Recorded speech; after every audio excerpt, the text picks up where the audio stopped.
I'd like to welcome everyone today. Thank you for joining us. Donna, I believe you're up to bat. Yes, I am. Donna, where are you heading? Did you pass out on me already? What's going on? There you are. Please, an invocation and pledge, please. Your staff, please. Okay, can you hear me? Before I actually do the invocation and the pledge, I just wanted to read the words to the Ukrainian national anthem. I don't know if you've heard it before, but it's so inspiring to me. It doesn't seem like we even have the enthusiasm for our democracy that they do. So it goes, glorious spirit of Ukraine shines and lives forever. Blessed by fortune, brotherhood will stand up together. Like the dew before the sun, enemies will fade. We will further rule in our promised land. We will lay down our soul and body for our cherished freedom. Cossack blood will raise the nation of a joyous people. For liberty, the people strive ardently from sun to dawn, and we will let no alien power into our common home. Ukraine will see daylight and live by fortune's choice. We will lay our soul and body down for our cherished freedom. Please pray with me. Thank you, gracious God, for the blessings of life and to be here in this place with friends and with a common purpose. Thank you for the hands who carefully have prepared our meal. Help us always to make productive use of our time here and every place where we find ourselves. Grant us wisdom, gratitude, and peace, and show us the places where we might best serve. I pledge allegiance to the United States of America and to the republic for which it stands, one nation, under God, indivisible, with liberty and justice for all. Thank you.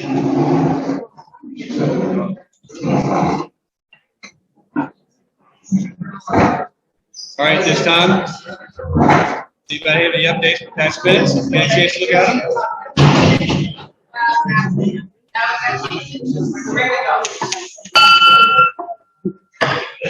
Folks, the meeting is in progress. Thank you.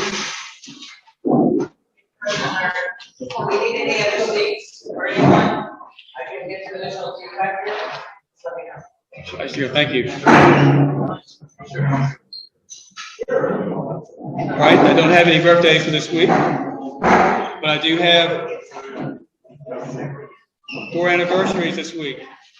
Ken McRae, 5 years with the Rotary Club of Dunedin, 35 years with Rotary itself. Congratulations.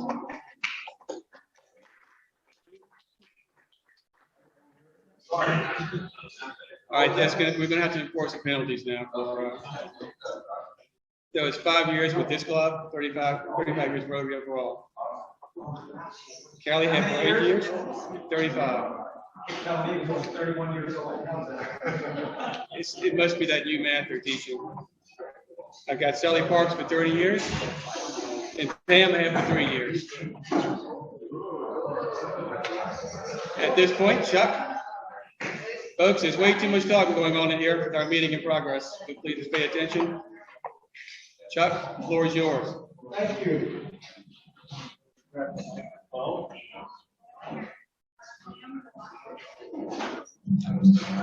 Good afternoon, everyone, and welcome to the Rotary Club of Dunedin.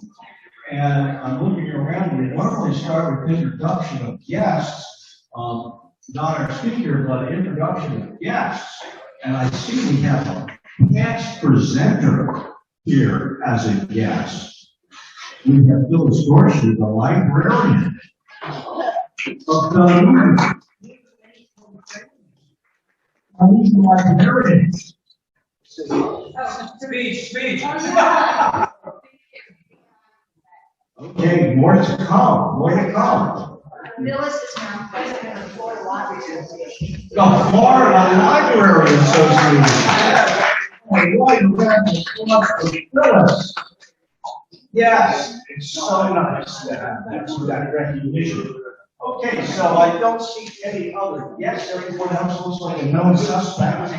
So let's ask who has a happy dollar and stand up and tell us about something that's good that's happened this week. All right, yeah.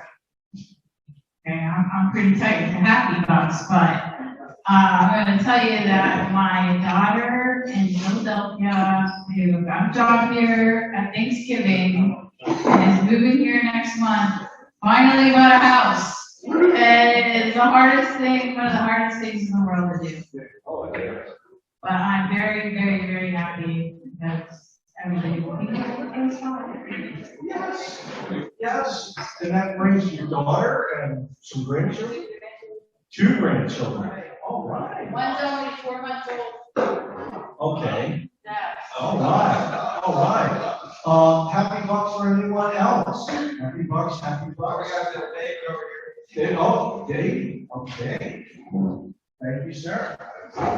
One each, actually, for my 2 table mates. One of them to see Phil is here, and of course, you all know already that we were able to provide grants to Friends of the Library for their Burning Backpack program. And actually, you already have a check, and backpacks are happening, and oh, okay.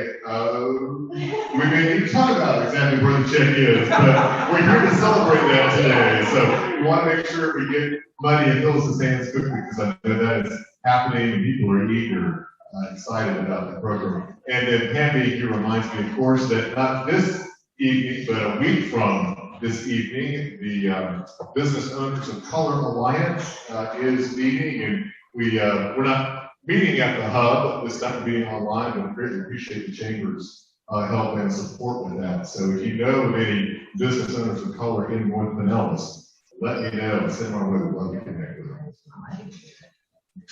Thank you. Others with a happy buck to offer? Okay, seeing none, I'm going to ask Tom to reach around here and pull out a winning ticket. All right. I'm not looking because I'm trying to color. There we go. All right. Okay. You're in the game if you have a pink ticket. Okay, pink ticket. 9, 8, 8, 6, 3, 7. Okay, there we go. Okay, you're the winner. Pick your car. Pick your car.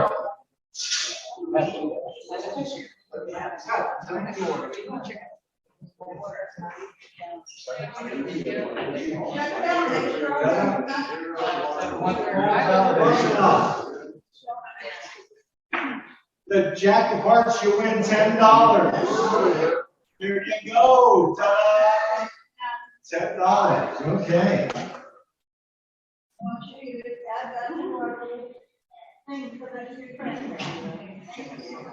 All right, very generous. Thank you so much, Martha.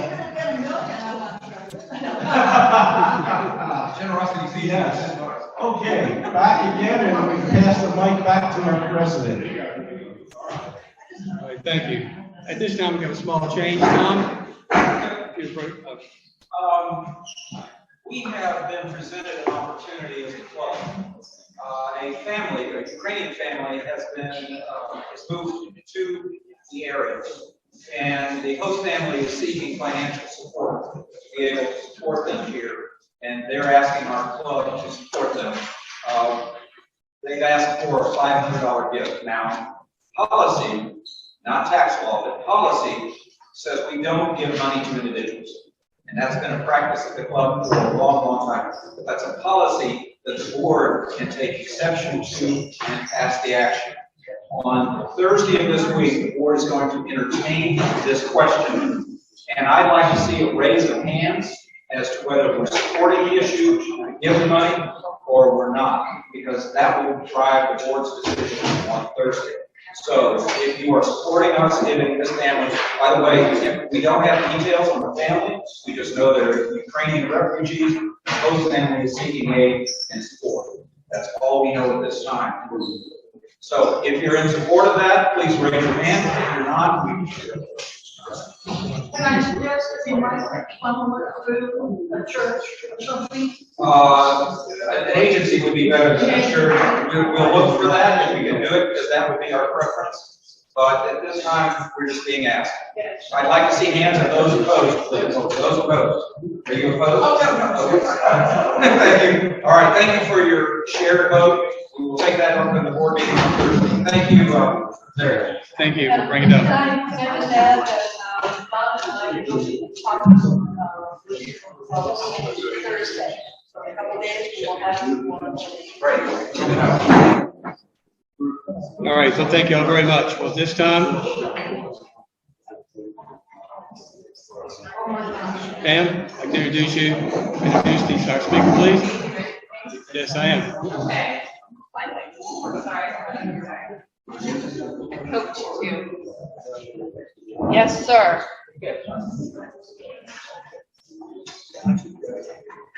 Hello, everybody. I wanted to introduce you today to someone from Achieva Credit Union.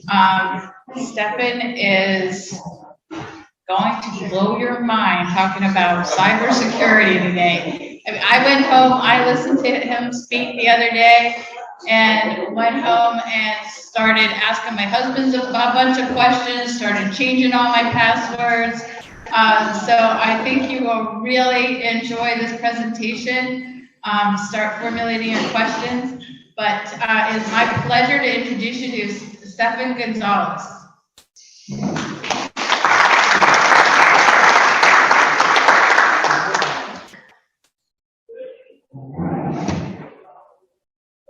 Thank you, everyone, for having me.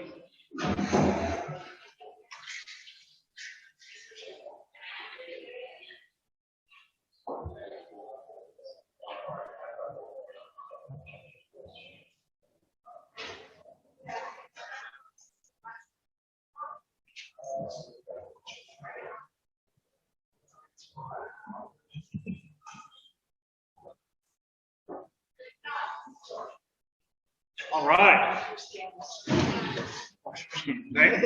I'll put a timer because I like to talk. I like the subject so much. I can go really, really long, as Pam witnessed. So today I wanted to talk to everyone about scams. Scams is something that's happening on a regular basis.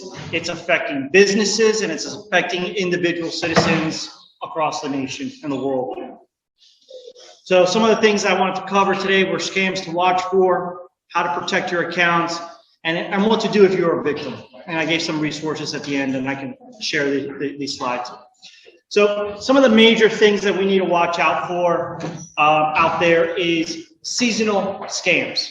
You know, this is tax season, so right now they're ramping up all the tax scams. Hi, this is the IRS. We've got a warrant out for your arrest. Give us your social. You know, we need to do all this stuff. Usually in February, you'll get all the romance scams. People posing as other people because it's Valentine's Day. Everybody's kind of in the mood in the season and stuff like that. One of the things that I like to tell everybody, no matter what the scam is, it's an emotional thing that they're looking for, right? They're trying to target you emotionally. Why? Because we're reactive. We're very reactive as a society, right? Someone says, hey, there's a fraud alert. Actually, I don't see it. The next one, fraud alerts. They send you a text message on your cell phone. We all have smartphones that have text messages. And they say, did you just spend $1,000 at Walmart? Who's going to respond to that? Say yes or no. If you got that today, you would say yes or no, correct? Well, do legitimate organizations do that? No. Yes, they do. They are watching your credit card transactions. If you do a transaction, now it's not for every transaction, but something that's very out of the norm for your historical record, they'll send you, if you sign up for it, they'll send you a text message saying, did you commit this transaction? And then a legitimate organization, when you say no, they're just going to say, thank you, we've taken care of it. Now, if someone who's a cyber, predator is the one that sent you that text message, no matter what the phone number says it came from, because we can fake those phone numbers very easily. You say no, they're going to follow up with a phone call and say, hi, this is from the fraud department. Let me validate your credentials so I can assist you on this transaction you didn't commit. And what they're going to do there is they're building trust, a rapport with you. Because now you've got a text message to say you got fraud. You got someone calling you from the fraud department. And now they're going to say, oh, can you give me your social to make sure I'm talking to the right person?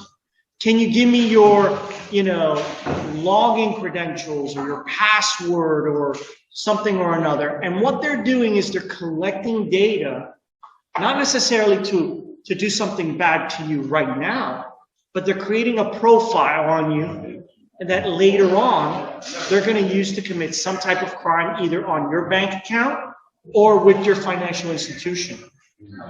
So it's very hard nowadays to determine who's a cyber criminal or a scam artist. Everybody knows what a scam artist, right, is?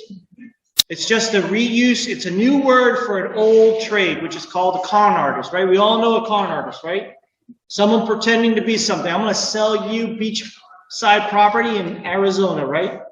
We all want that beachside property, right? I'm going to sell you a plot, cemetery plot, out in Texas for $20, right? Or that salesperson back in the days, right? So all they've changed is their tactics. They're not going to your door anymore. They're hitting you up on your cell phone. So just keep that in mind. A lot of times you might get technical support calls from someone saying, hey, this is Microsoft. We found a virus on your computer. Let me help you. Let me remote in so I can clean your computer. Okay, let me tell you right now, you are the customer, the end user for any product you buy. Unless it's a national recall, no one's calling you to tell you your computer's been compromised. Unless you pay for it. I'm just being honest. It's a sword, like I'm gonna hit it, knock it over. Also with employment, some people try and retire and look to get employment on the side, so they might go online to see what jobs are out there. A lot of cyber criminals are convincing individuals that they're hiring people to work remote from their homes, and then they're sending them a check for, let's say, $5,000 so you can buy your computer and you can set up your home office, but they sent you too much. Go ahead and cash the check, but send back $2,000, and you get to keep the other $3,000. Well, what you don't realize is that check is a fake check. It's a fraudulent check. And when you go cash it, you're cashing against your account.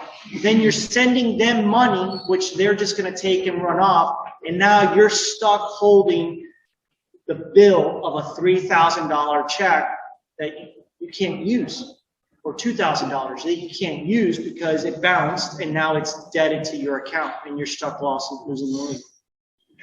With the romance stuff, sometimes you'll get people who do, and this one I say with romance specifically, it's long-term and short-term scams.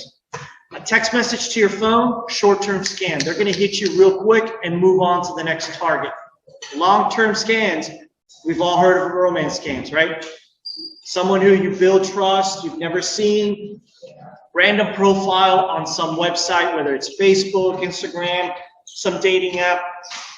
And the next thing you know, they're like, oh, I want to see you. You've been talking to them for 6 months, up to a year. And now they're saying, I want to go visit you, but I can't afford the plane ticket. Can you send me some money? I want to go visit you, but my grandson just got arrested and I need to get him out of jail. Can you send me some money?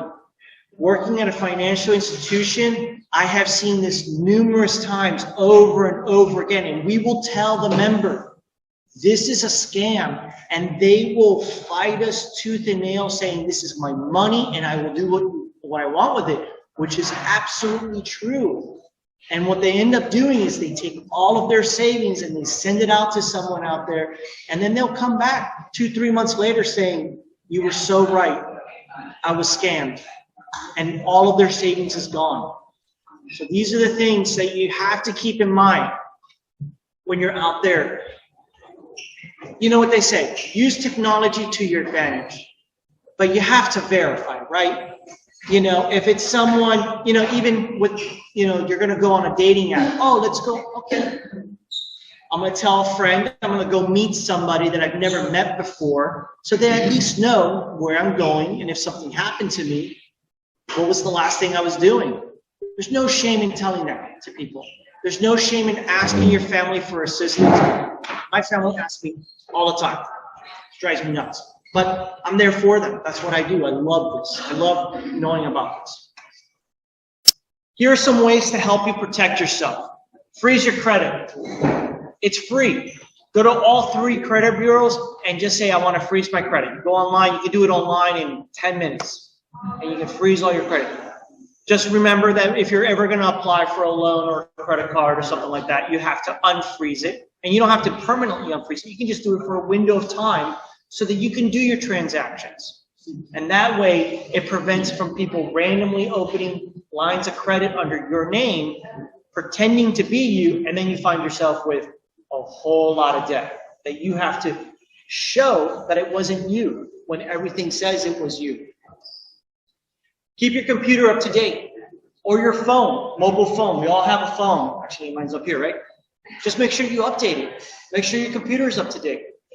That's the #1 step that you can do to protect all of your devices, whatever the device may be, whether it's a tablet, a phone, a computer. It's the easiest thing to do, and it's free. And I'm always trying to give tips on what's free. So update your computer. This one's a little more advanced. It's enable 2-factor authentication on anything in the internet, in the cloud, right? That's important to you. And what is 2-factor authentication? So when we're going to go log into the internet, we use a username and a password. Is that correct? Right. 2-factor, depending on the service, like your financial institution, I highly recommend that you enable 2-factor. 2-factor is that once you enter your username and password, you either get a text message with a code so that you can enter that code. You get an email with a code.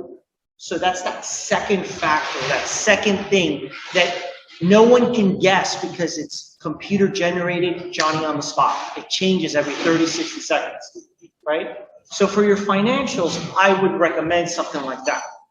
You know, if it's to your newspaper subscription online, that might be a little overkill. Somebody wants to read the news and they got your password.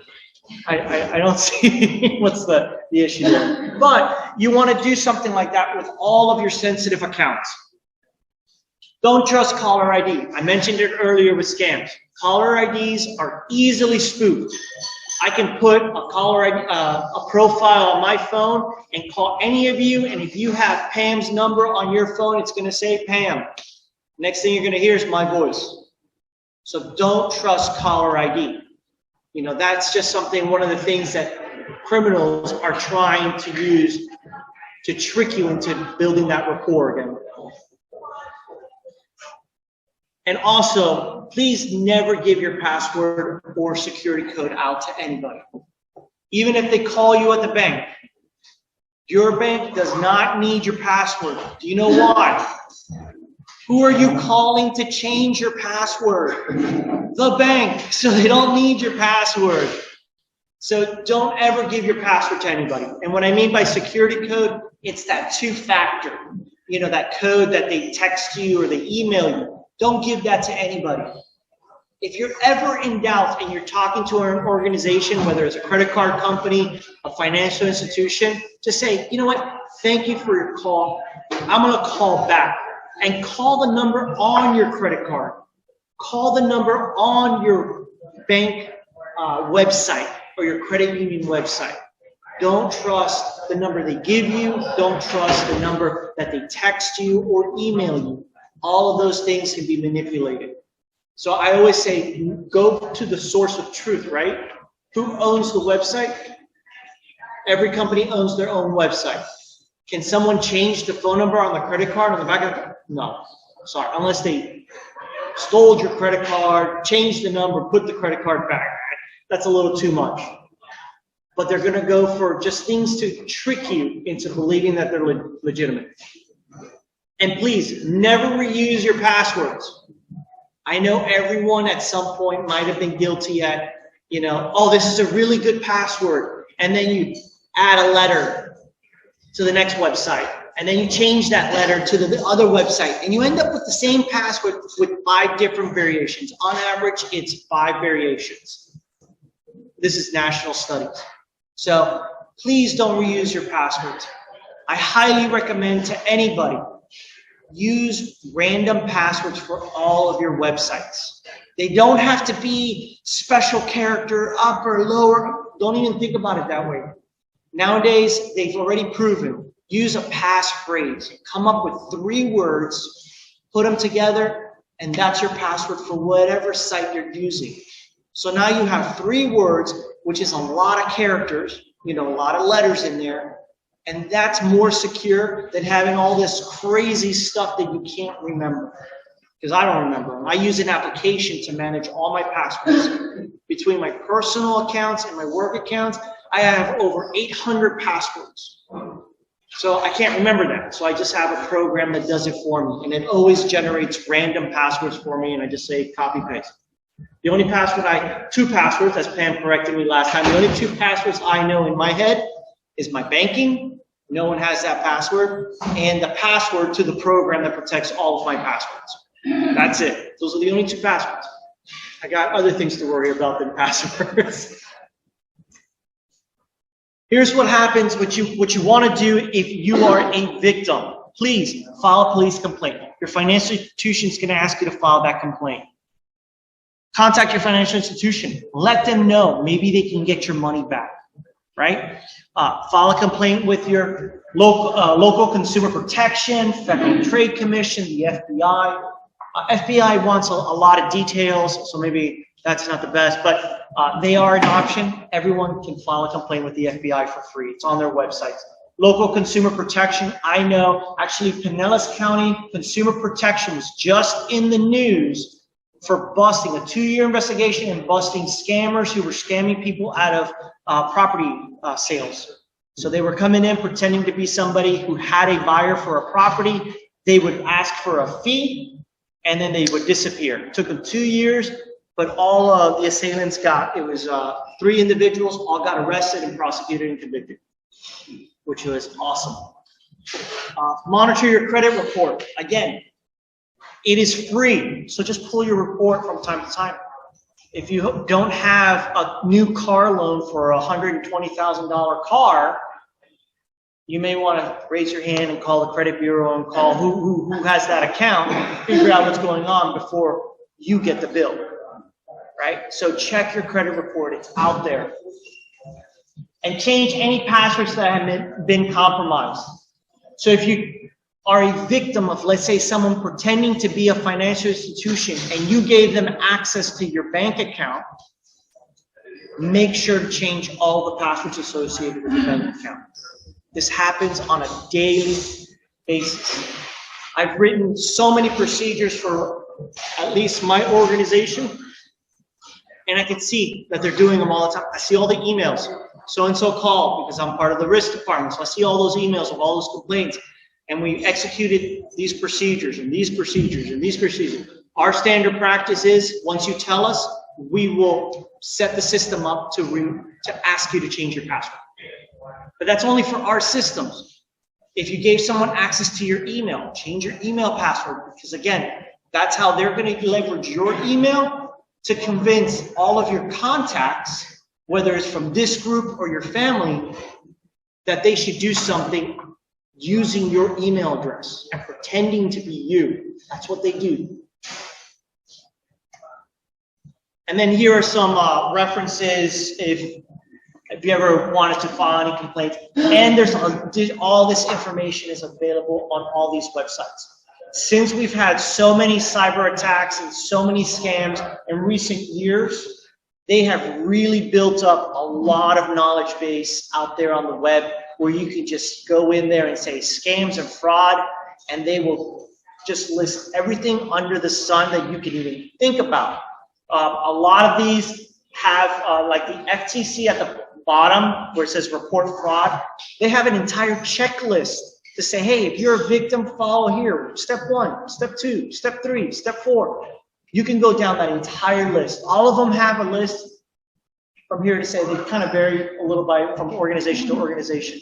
But please, take the time and see what's out there. The bad guys are only getting smarter and better.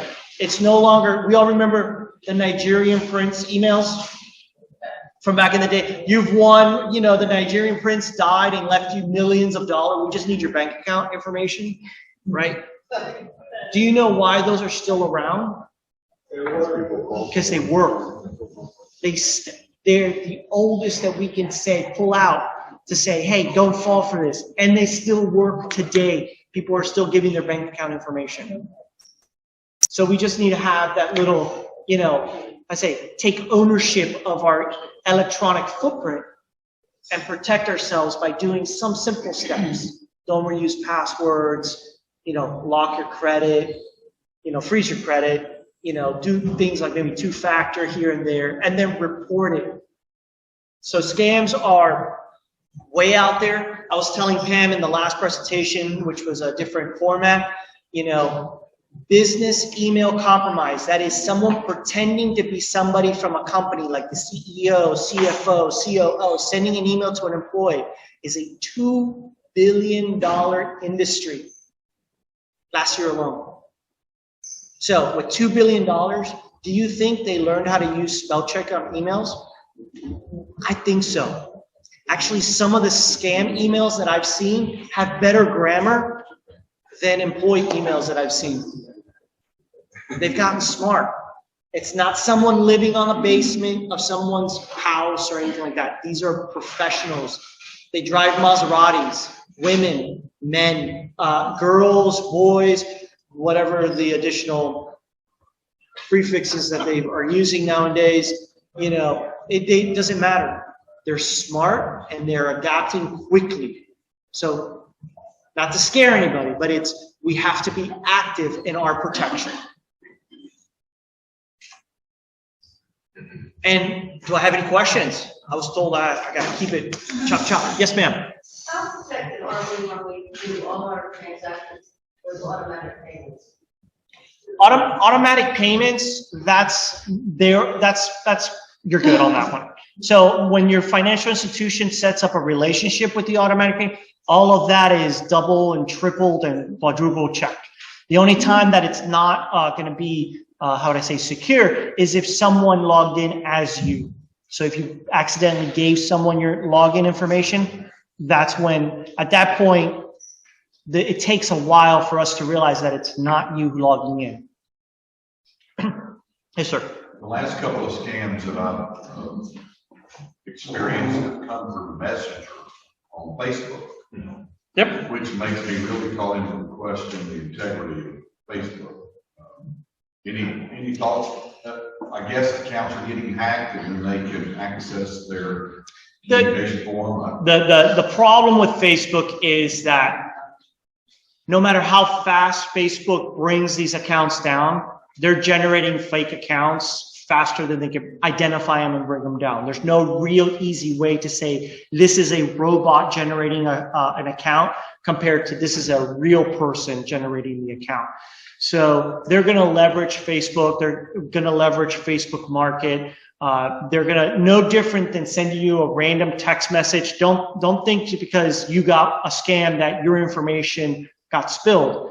A lot of times they just have a pool of numbers that they're sending random text messages to. And when you respond, when you're verifying your identity, they're building that jacket on you. Same thing with Facebook. They're just randomly hitting, there's bots. And then when someone engages, that's when that computer automated process will then send that to an individual for phase 2 of it. Okay, this person engaged, let me engage them. So it's just keep an eye out. If it seems too real to be true, then it probably is. Yes, sir. I'm on the do not call list and I get about 15 calls a day.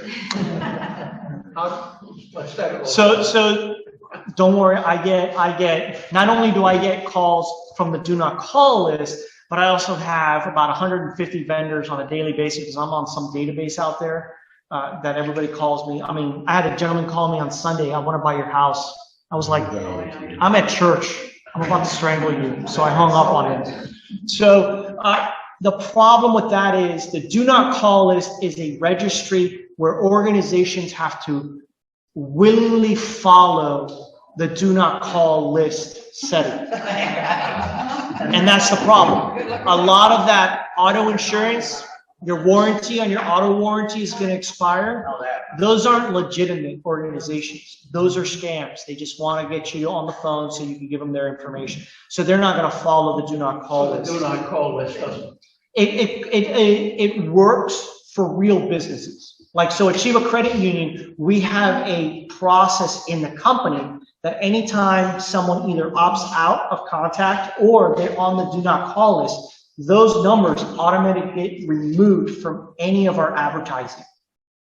And that's for legitimate organizations. So any legitimate organization will follow those guidelines. But again, you're asking the good people to be good, and the bad people are just going to say, whatever, right? So, and yes, sir. What you're describing is a constant assault on the part of those that are trying to either get information about us, to use that information for their own profit, or actually get the money and funds from us. And it strikes me that within this battle, we're spending fractions of the amount of time for defense, while they're spending high quantities of time to try to get inside our system. And so it just strikes me as odd. For instance, when we get prank calls about the one you mentioned about the IRS, it's going to call it home if you don't call back, things like that. My tendency is to want to do something at them. Is there anything going on that would allow us to be involved in a system of process? Maybe an organization that is actually working actively against them? Is there anything like that? So you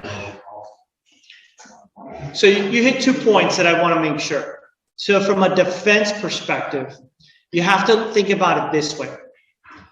Think about a cheese grater.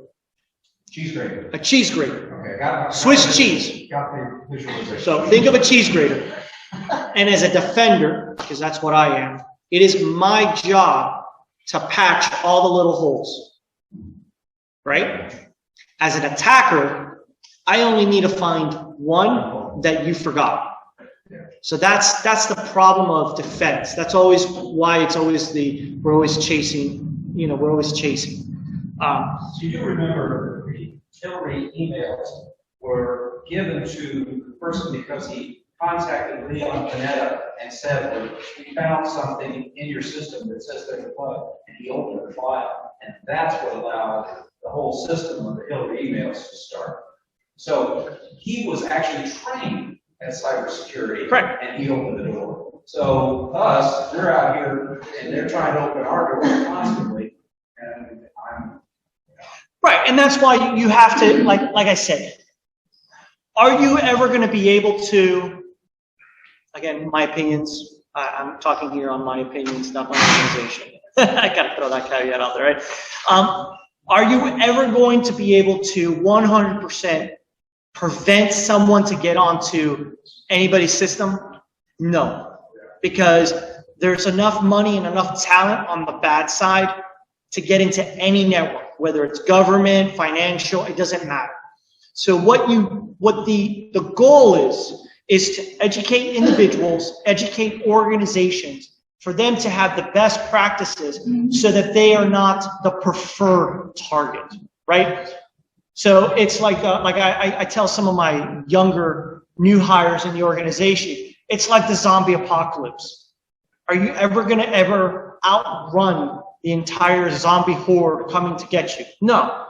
But what's your goal? Run faster than the guy next to you, right? So what's your objective? Be more secure and more protected than the next individual, and the assailants will go to an easier target. Time is money. That was my first question. My second question, is there a consumer organization that would become a attacker on those systems? So Yes, I'm gonna say that. I'm gonna throw that. Yeah. Okay. So it's a very complicated situation, right? So some organizations have taken the stance that they will respond to any organization that attacks them. But then you have to take a step back and you say, okay, let's look at it from a government perspective. If an organization within the United States unilaterally makes a decision to attack another organization, let's say the Cyber Army of China, that is hosted and represented and ran by the Chinese government, and this organization now retaliated against these people and brought down the lights in China. Now you're getting into international acts of war between China and the United States. So it's a very, how would I say, complicated situation, because the attackers that work for nation states are also the same attackers that work for Bob, who's cutting them $1 million check, right? So they don't care who they work for, whether it's for a government or an agency. So when you respond, you may be responding without knowing against a nation state, which now, as we've all seen the news, what is the risk right now and the fear is that there's potential retaliation of our support of Ukraine from the Russian government on our infrastructure. And I know no one, we don't want to go there because it can escalate very quickly. It can escalate. Yeah, there we go. Spy. But that's the thing. It's a very delicate situation because it gets very blurred. You never know who's on the other side of that curtain. Thank you. No problem. Yes, ma'am. I want to tell you something just happened to me. I opened an Amazon account for my organization so we can buy things at a discount and all that. And someone convinced me, somebody on my board who will go unnamed, to use my username that I use on my personal account. Use the same username. I thought, okay, why not? And then all of these, anytime anybody buys anything, all that information would be coming to me. I would just have another account, or it would be my business account. Right. Don't do that. Right, you want to keep business and personal I'm separate. trying to sign into my personal account for 2 weeks because Amazon couldn't figure out how to help me change that. Well, just close that account and open a new one. Oh no, because I want to remember all the stuff I bought on my personal account. All the books I bought, all that stuff. Right. So Yeah. just don't do that anymore. That was great. Yes, ma'am. I have one question, well, two actually, but, when you cover up your camera, Yes. does that make it so they can't hear you as well? No. So there are ways to enable a camera on a computer, and that's why a lot of people have these camera covers, but that will not prevent them from having audio. So when you're on your computer, you should always have your mute on. You talked to us the other day about how people can listen to you. They can listen to you. That's one of the scams, right? Yep. And the same thing with your AI devices. They can, like, Alexa can be. Oh, Alexa's always listening, by the way. If you don't think it. That's what I want to know about, because I'm getting ads for things. We mentioned things. We talked about that. Like high heels. My wife mentions high heels. We get 5 ads for high heels on our phone in the next 10 minutes. How do we stop that? Yeah. You know. Anyway, I look good in pumps. Sir.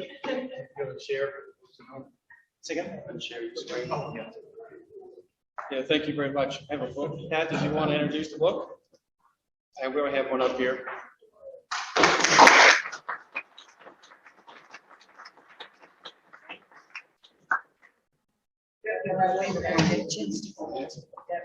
This book is for you. If you would sign this book for us. Oh, yes. The book. You would sign this book and also give us some clue as to what we do. Sure. So I just sign here? Put your social security on the bottom. I'm on it. You gotta watch out for these guys. Make sure there's a password for that. Okay. Yeah, you should see his signature. Please write your name. Oh, okay. Yeah, I didn't do the traditional. That was very good. And an application, these are address for that. Thank you very much. Well, thank you. Thank you for coming to speak to us. Thank you very much. Very enjoyable, very informative. At this point, we'll go into announcements. David, how are you doing on invocation? I need an invocator for May the 24th, the last Tuesday of May that will be.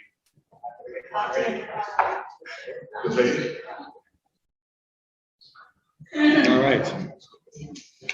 Just for nominating committees, we're still looking for a volunteer to raise their hand for a treasurer.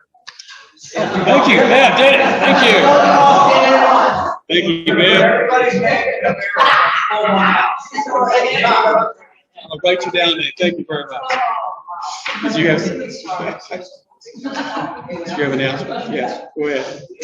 Okay, last week, as I announced, the meeting had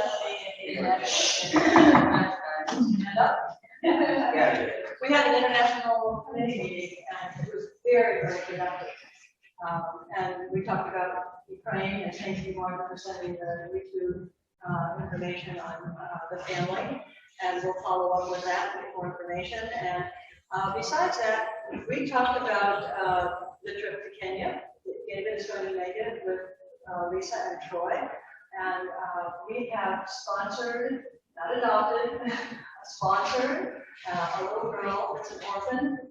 Her parents died when she was 2.5 and she's now 4. Died of AIDS, and her grandmother is taking care of her, and they live in a little hut. And David, you're going to have an opportunity, I understand, from Lisa to go out and visit. And so we are sponsoring her with her schooling, and we will probably, with your blessings, votes, continue to do that through at least 8th grade, because the school runs preschool through 8. So we'll give her a good start, at least with education in life. They have had some other situations where they were sleeping on the floor, third floor, and things like that. Oh, we can't have our little Precious, and that's her nickname, Precious. Precious is what her grandmother calls her, Precious Gift. So we bought, and thank you, a bed, so that they have a bed to sleep in, and blankets and pillows and sheets and things like that for them. And last week when we met, we heard from Lisa that they really needed better ventilation because of the open fires, and that's how they cook. And so we are going to have a ventilation system and a water system, which is combined. And so they will have fresh water and they will have better ventilation as well. So we're really getting involved in terms of having to get off to a good start. And David, we're going to ask once everyone signs the little card and thank you, Donna, for picking these up. We'll have them here next week as well, but we have a little cute card that Donna picked up for Precious, and David wants to go home and give that to her.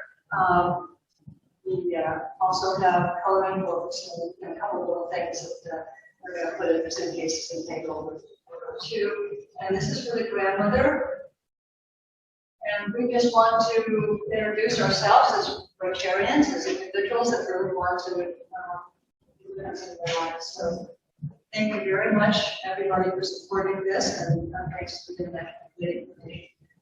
Had a productive meeting last week. So please sign. And next week we'd like to take a picture. Lisa asked for this. I think it's a great idea. Take a picture of everyone so we can get a group picture before we leave next week, and we'll be able to send that to David as well.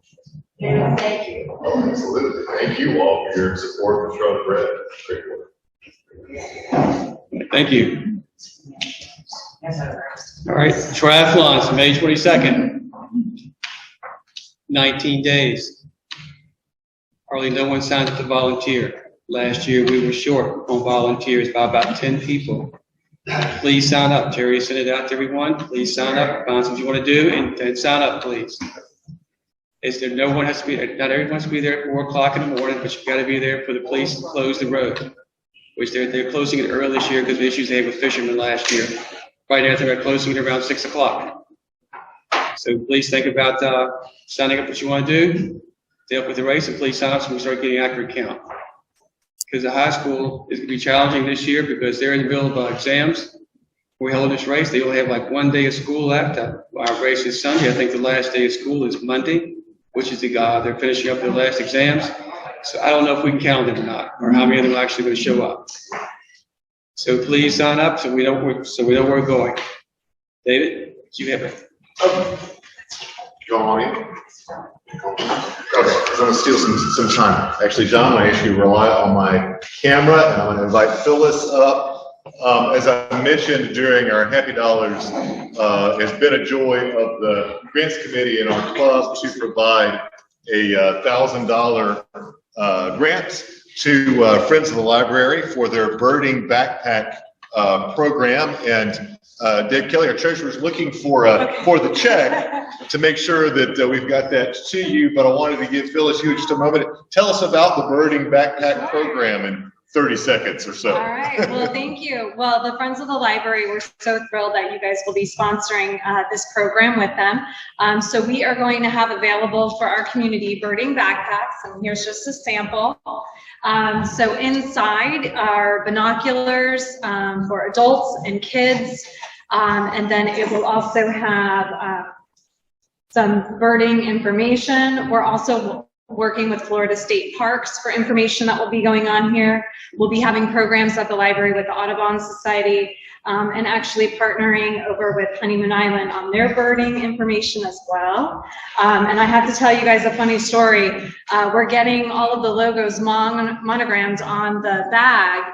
And we have Sherry Kincaid from Graphic Odds and Ends with the other Rotary Club doing them, and she was very jealous that you guys picked this project and that you're doing it. She should be. But I said, she should be. Don't worry, we'll hit you up or something else. And, thank you always for being so generous to the library.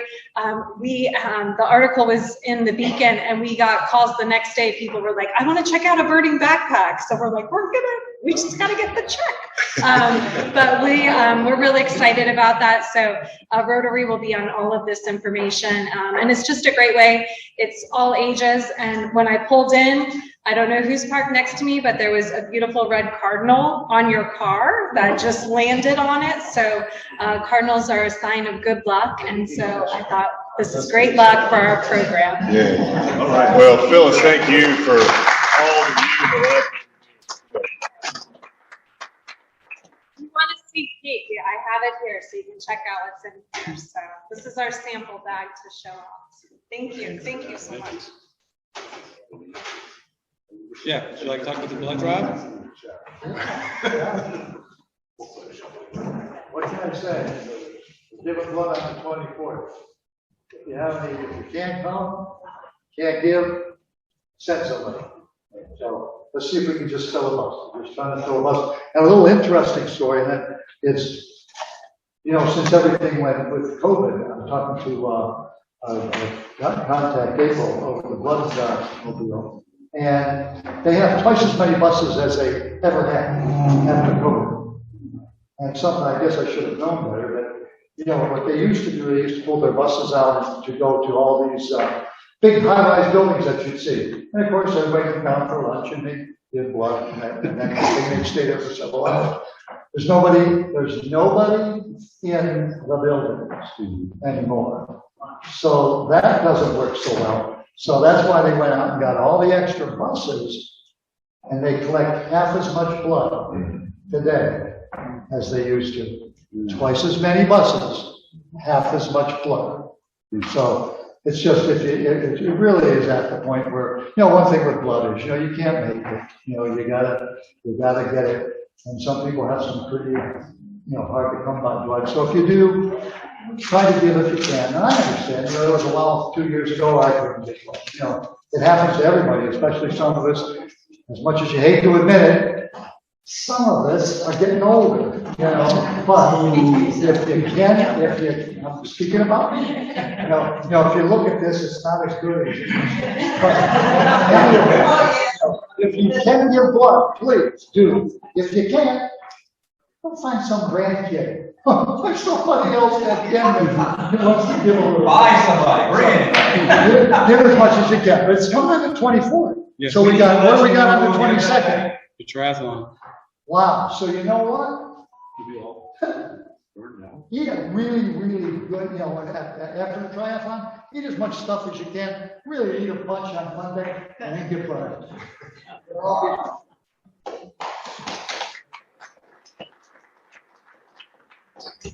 And just one more announcement, we do have the bike ride, district family bike ride coming up in October. When that gets a little closer, about a month out, I'll start making a bit more detail about that.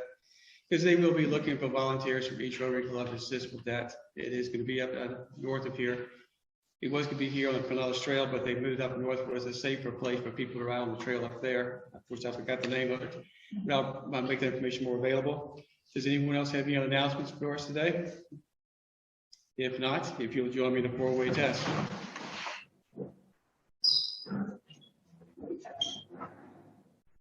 Four-way test, thanks to your two. First. Second. Is it fair to all concerned? Third. With a goodwill and everything.